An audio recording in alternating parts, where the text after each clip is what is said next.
ഇതൊരു വലിയ ധിക്കാരമായിട്ടും ഒരർത്ഥത്തിൽ തമാശയായിട്ടാണ് തോന്നുന്നത്.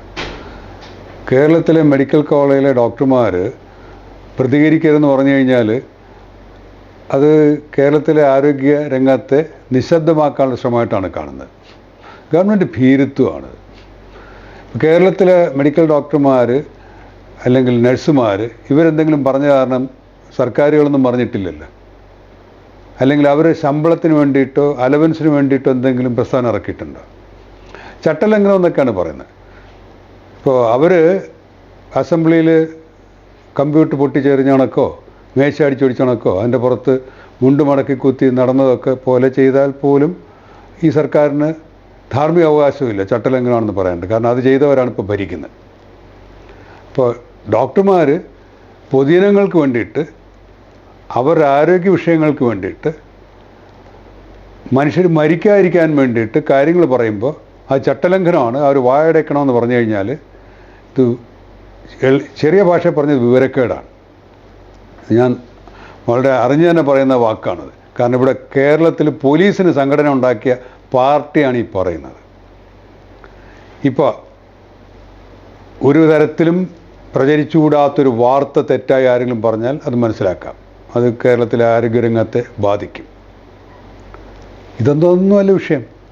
ഒരു യൂറോളജി പ്രൊഫസർ അദ്ദേഹം പറഞ്ഞത്, ഹാരിസ് പറഞ്ഞത്, എനിക്ക് 18കാരൻ്റെ ഓപ്പറേഷൻ ചെയ്യാനായിട്ട് ഉപകരണമില്ല എന്നാണ്. അവിടെയാണ് ഇതിൻ്റെയൊക്കെ തുടക്കം. അത് CPM കാരനാണ് അദ്ദേഹത്തെ അതിൻ്റെ തലയാഴ്ച ഇവിടുത്തെ രാഷ്ട്രീയ വിഷയങ്ങൾ അദ്ദേഹം ഫേസ്ബുക്കിൽ എഴുതിയിട്ടുണ്ട്.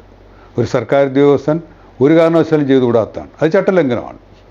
അപ്പോൾ സർക്കാരിനെ കൈയടിച്ചപ്പോൾ നല്ല ആൾ, സർക്കാരിനെതിരെ എന്ന് തോന്നുന്ന വിധത്തിൽ ഒരു കാര്യം പറഞ്ഞപ്പോൾ അത് ജനങ്ങൾക്ക് വേണ്ടി പറഞ്ഞാണ്. അത് പറഞ്ഞപ്പോൾ അത് സർക്കാർ വിരുദ്ധം, ചട്ടവിരുദ്ധം.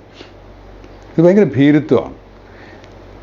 കേരളത്തിലല്ല ലോകത്തെ എല്ലാ അക്ഷരം അറിയുന്ന എല്ലാവരും ഇപ്പോൾ പ്രസാധകനാണ്. ആർക്കും എന്തഭിപ്രായവും പറയാവുന്ന ഒരു ലോകത്താണ് ജീവിക്കുന്നത്. മന്ത്രി അഭിപ്രായങ്ങൾ പറയാറുണ്ടല്ലോ, മന്ത്രി ഫേസ്ബുക്കിൽ കാര്യങ്ങൾ പറയാറുണ്ട്, പല മണ്ടത്തരങ്ങളും പറയാറുണ്ട്.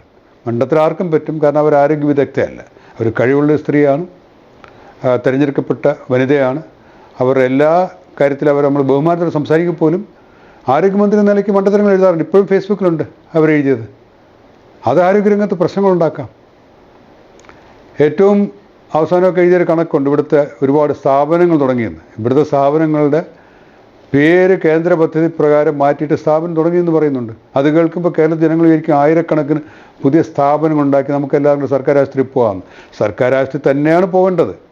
പക്ഷേ ശ്രീ അച്യുതാനന്ദനെ പോലും പ്രൈവറ്റ് ആശുപത്രി കിടത്തിയാണ് ചികിത്സിച്ചത്. അപ്പോൾ മെഡിക്കൽ രംഗത്ത് പ്രശ്നങ്ങളുണ്ട്. 30% പേരെയാണ് സർക്കാർ നോക്കുന്നത്. അപ്പോൾ 70% പേരെ കാര്യത്തിൽ സർക്കാരിന് ഉത്തരവാദിത്തമേ ഇല്ല. സ്വകാര്യ ആശുപത്രികൾ വേണം കേരളത്തിൽ.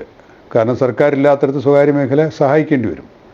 കേരളത്തിലെല്ലാ ഇടവഴികളിലും സർക്കാരിന് KSRTC ബസ് ഓടിക്കാൻ പറ്റില്ല. അതുകൊണ്ടാണ് ഇവിടെ ടാക്സി അനുവദിച്ചിരിക്കുന്നത്, ഓട്ടോറിക്ഷ അനുവദിച്ചിരിക്കുന്നത്, പ്രൈവറ്റ് ബസ് അനുവദിച്ചിരിക്കുന്നത് സർക്കാർ തന്നെയാണ്. അപ്പോൾ സ്വകാര്യ മേഖല സർക്കാർ വെച്ച് പൂട്ടിക്കാൻ പറ്റില്ല. സർക്കാരിൻ്റെ പരാജയം സംഭവിക്കുന്നിടത്താണ്, അല്ലെങ്കിൽ അവർക്ക് കഴിവില്ലാത്തടത്താണ് സ്വകാര്യ മേഖല വളരുന്നത്. അതുകൊണ്ടാണ് ഓട്ടോറിക്ഷ മുതൽ പ്രൈവറ്റ് ബസ് വരെ ഉള്ളത്. പക്ഷേ ആ സർക്കാർ അതിനെ നിയന്ത്രിക്കുന്നുണ്ട്.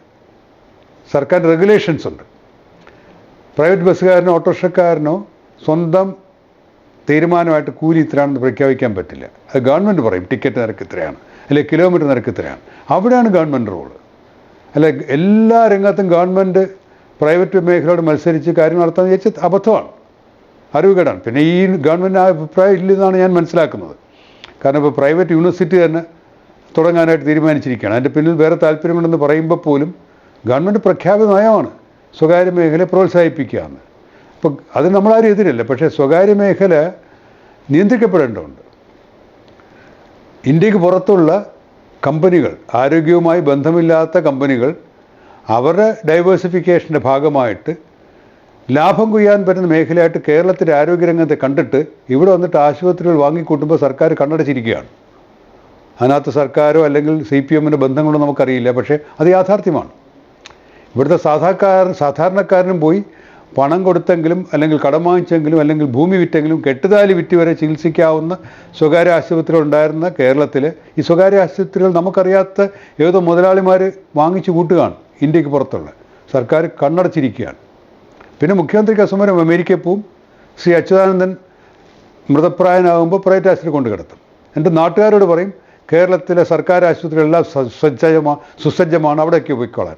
ആശുപത്രികൾ മോശമല്ല, പണ്ട് മുതലുള്ള കെട്ടിടങ്ങളുണ്ട്, മിടുക്കരായ ഡോക്ടർമാരുണ്ട്, നഴ്സുമാരുണ്ട്, മറ്റ് സ്റ്റാഫുണ്ട്. പക്ഷേ അവരുടെയൊക്കെ എണ്ണം കുറഞ്ഞു തുടങ്ങി.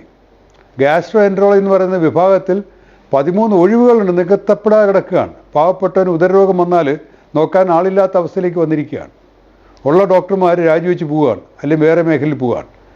അപ്പോൾ വളരെ സാമൂഹ്യ പ്രതിബദ്ധതയുള്ള ഇവിടുത്തെ സർക്കാരിൻ്റെയും ജനങ്ങളുടെയൊക്കെ സഹായത്തോടെ പഠിച്ച, ഞാൻ ഉൾപ്പെടെയുള്ളവരങ്ങനെയാണ്. ഇവിടെ ജനങ്ങളുടെ നികുതിയിൽ പഠിച്ചാണ് അങ്ങനെയുള്ളവരാണ് നാട്ടിൽ നിൽക്കുന്നത്. കോടികളുടെ ശമ്പളം കിട്ടാവുന്ന ഡിഗ്രി ഉള്ളവർ തിരുവനന്തപുരം മെഡിക്കൽ കോളേജിലുണ്ട്. സ്വകാര്യ മേഖലയിൽ പോയി കഴിഞ്ഞാൽ എല്ലാ മെഡിക്കൽ കോളേജിലുണ്ട്. അപ്പോൾ അവരെല്ലാം കൂടി ഇവിടെ നിന്ന് നാടിനുള്ള സ്നേഹം കൊണ്ട് ഉത്തരവാദിത്വം കൊണ്ട് ജോലി ചെയ്യുമ്പോൾ അവർ വായടയ്ക്കണമെന്ന്. എന്ത് ന്യായമാണിത്? പോലീസിന് സംഘടന ഉണ്ടാക്കിയ പാർട്ടിയായി പറയുന്നത്. അപ്പോൾ അതുകൊണ്ട് ഇത് ജനങ്ങളെ വെല്ലുവിളിക്കുകയാണ്. ഡോക്ടർമാർ സാമൂഹ്യ മാധ്യമങ്ങളിൽ പറയുകയോ അല്ലെങ്കിൽ മറ്റ് മാധ്യമങ്ങളോട് സംസാരിക്കുകയോ ചെയ്തു കഴിഞ്ഞാൽ നേട്ടം ഗവൺമെൻറ്റിനല്ല, അത് ഉറപ്പാണ്. കാരണം ഗവൺമെൻറ്റിൻ്റെ പാളിച്ചകൾ പുറത്ത് കാണിക്കപ്പെടും. പക്ഷേ ജനങ്ങൾക്ക് നേട്ടമാണ്. ഇവർ ഹാരിസ് പറഞ്ഞുകൊണ്ട് ഒരുപാട് ഗുണമുണ്ടായില്ലേ ആരോഗ്യമേഖലയ്ക്ക്? ഒന്നിൽ നിങ്ങളിത് പരിഹരിക്കണം. ഡോക്ടർമാർക്ക് ഗതികെട്ട് പുറത്ത് പറയേണ്ട അവസ്ഥ ഉണ്ടാക്കാതെ പ്രശ്നങ്ങൾ പരിഹരിക്കണം. പരിഹരിക്കാൻ മാർഗമില്ലെങ്കിൽ നിങ്ങൾ ഒഴിഞ്ഞു പോകണം. എല്ലാം ശരിയാവുമെന്ന് പറഞ്ഞാണ് വന്നത്. ഇപ്പം എല്ലാം വഷളായി കിടക്കുകയാണ്. അപ്പോൾ ഗവൺമെൻറ്റിന് പരിഹാരമില്ല എന്ന് പറഞ്ഞു കഴിഞ്ഞാൽ പിന്നെ ഗവൺമെൻറ് ഇല്ല. അപ്പോൾ നാട്ടുകാർ പഞ്ചായത്ത് കൂടി തീരുമാനിച്ചുവെങ്കിൽ പിന്നെ ഈ ഒരു സർക്കാരിന് ഇത്രയും ചിലവൊക്കെ നടത്തി ഇലക്ഷൻ നടത്തി ഗവൺമെൻറ് ഉണ്ടാക്കേണ്ട കാര്യമില്ലല്ലോ. അപ്പോൾ ഗവൺമെൻറ്റിന് കഴിയില്ലെങ്കിൽ മതിയാക്കണം, കഴിവുള്ള വേറെ ആരെങ്കിലും കാണും. ഇത് പരിഹരിക്കാൻ സാധാരണക്കാർക്ക് പറ്റാത്തതുകൊണ്ട് സർക്കാരിനെ ഉണ്ടാക്കുന്നത്. അപ്പോൾ സർക്കാർ പരാജയം അതാരും പുറത്ത് പറയാൻ പാടില്ല. ഇത് മൂടി വയ്ക്കാനുള്ള ശ്രമമാണ്. ഇത് കൂടുതൽ ചീഞ്ഞ് നാറും.